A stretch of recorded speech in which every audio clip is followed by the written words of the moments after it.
Hello guys! Kumusta? Ayan, magandang gabi po sa inyong lahat. Ayan, kakarating ko lang guys. Ayan. So, parang na-miss ko na kayo. Oh my God! Grabe talaga guys, pag pang-araw talaga ako, ang hirap magawa ng video. Kasi ayan, katulad ngayon, mag-8 na ng gabi. Ayan, tsaka lang ako nakarating. Grabe. Kaya sabi ko kahit na gabi na magagawa ko ng video. Ayan. So galing pa kami doon guys sa pinagkuhaan namin ng perfume. Ayan, kumuha kami ng nagpalit kami kasi merong order tapos wala sa akin. Kaya ayan, dumating kami 7:30. Ayun, so naisip ko na why not nga naman mag-video, no? That's why, ayan, kumusta naman ang lahat dyan? Ayan, mukhang hindi ko na nakikita yung mga gusto kong makita sa video. Oh my God, ayan. Ayan, huwag kayong mag-alala guys kasi darating din yung time na makakapag-live tayo. Ayan, pag magkaroon tayo ng time, ayan. Palagi naman sana may time, ayan. Kaso nga lang, ayun. Pag nagkaroon naman ng time para mag-live, ayan, may mga aberya naman na dadating. Katulad dati, imbis na mag-live ako, ang nangyari, may pasok naman ako. Ayun, sorry. Ayan. Ayan, so haggard tayo, guys. Grabe, haggard pa tayo kasi nga nakakapagod talaga ang trabaho sa pangmaga. Pero sulit na sulit talaga yung binabayad ng company sa amin. Ayan, dahil nga sa dami ng gawain talaga pag pangmaga. Pag panggabi ka, ayan, less lang talaga ang trabaho sa gabi. Ayan, nakakabawi tayo. Pero ang kagandahan lang naman kasi pag pangmaga ka, syempre nakakatulog ka ng mahimbing, masarap ang tulog mo kasi hindi siya ganun kainit, di ba? Actually guys, kahit na umuulan-ulan, of course, mainit pa rin siya, pero hindi katulad talaga dati na talagang hindi ka nakakatulog dahil sa sobrang init. Pero ngayon, ayan, hello everyone, ayan, same na tayong magandang tulog, mahimbing ang tulog kasi syempre masarap matulog pag medyo malamig ang panahon, of course. Ayan. Doon sa amin guys sa bukid, ayan. Pag mga ganitong medyo umuulan-ulan, ayan, wala pong electric fan. Hindi po kami gumagamit ng ganun kasi super lamig talaga. Kasi ang ginagamit nga namin doon na sa kawayan, ang bubong naman ay pawid. Ayan. At bumabawi na lang sa sa dingding kasi cladding yung dingding namin. Pero super lamig pa rin. Ayan, dinodoble-doble namin yung banig sa para hindi masyado malamig. Yan. Then pagdating naman ng monthly doon sa natin, wala tayong babayaran kasi nga free dahil nga malamig na talaga doon. Then pag maga naman, pag medyo mainit, ayan, doon tayo sa sa mga malilim na lugar. Ayan. Iba talaga ang probinsya, guys.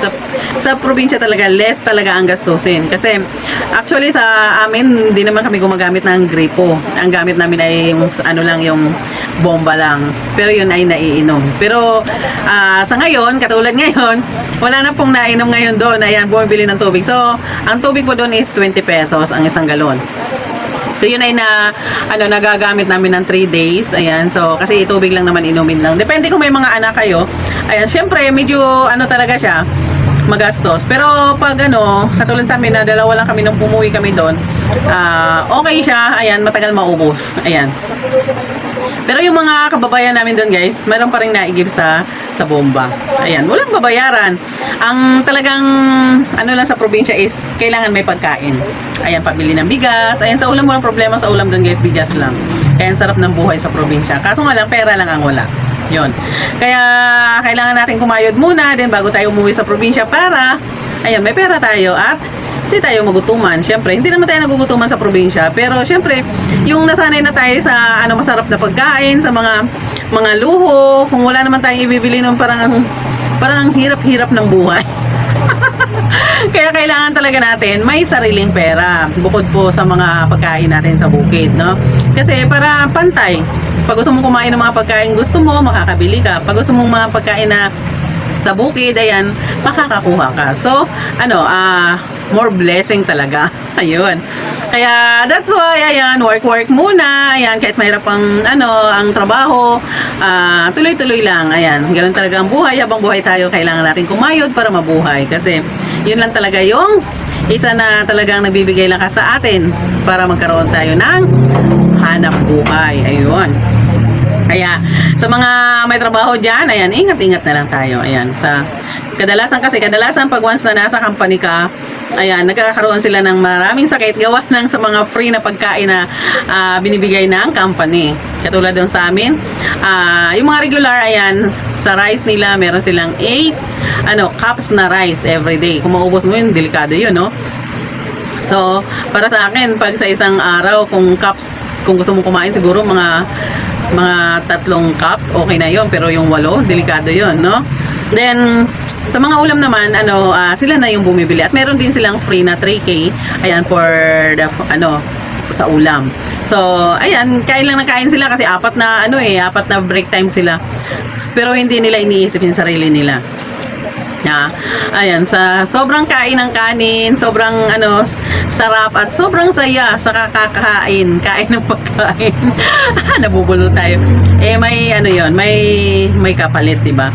Kasi dapat iniisip din natin, guys, yung kalusugan natin. Ayan. Syempre, bago tayo kumain sa mga pagkaing nandyan, kahit gaano makasarap 'yan. Ayan, isipin niyo muna kung nakakabuti ba sa katawan mo 'yon. Oo nga, mabubusog ka.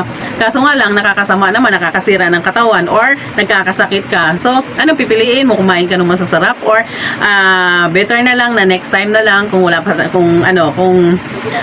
tayong nararamdaman or pwede namang tumikim lang.